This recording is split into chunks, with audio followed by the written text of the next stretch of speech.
Well, it has been 3 weeks since that terrifying day, and tonight we have a brand new view inside those tense hours and the investigation since, including a look inside the sniper's nest. Police say this man, Raymond Spencer, built inside of a 5th-floor apartment. So why did he do it? What could have stopped him, and what could stop the next guy? Bruce Leshan joins us live from the scene near the school. And Bruce, you were at this really extraordinary news conference when investigators shared more detail. Yeah, Leslie, it really is very unusual for D.C. police to do this kind of after-action report, but the chief says that he wants the public to know. And probably the most important piece of news that came out is that the 4 people who were shot, including the 12-year-old and the retired D.C. police officer, are all recovering. And the chief kept repeating over and over again that this could have been so much worse. Now, today, the D.C. police released dozens of photos from the investigation. The shot-up sky bridge of the Burke School where the 12-year-old girl was hit. The sniper's lair where Raymond Spencer had a clear view of the school and the alley where parents were waiting to pick up their kids.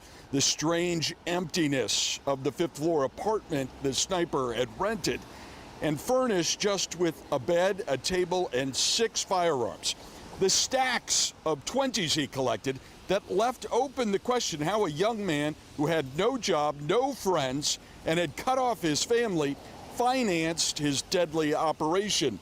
Chief Contee says Spencer's motive remains a mystery, but he hailed Officer William James Patterson, who was off duty and working security at the school. Patterson was the first one to call in the attack. 5706, go ahead. 4101 Connecticut Avenue. I believe we have an active shooter here. Different units to respond. Just a real hero in my book. When you hear you have a shooting or you have victims, officers will rush in to a particular location. And had they rushed in to this particular location, I don't even want to imagine how many police officers or first responders we might be talking about right now. Now, police say that Spencer fired, get this, 239 rounds through his window and sliding door, some of them traveling nearly a mile down Connecticut Avenue. A neighbor helped police pinpoint one of 2 apartments where the shooter was. And once the counter sniper team got in place with the view of the apartment, Spencer retreated into his bathtub where he eventually shot and killed himself.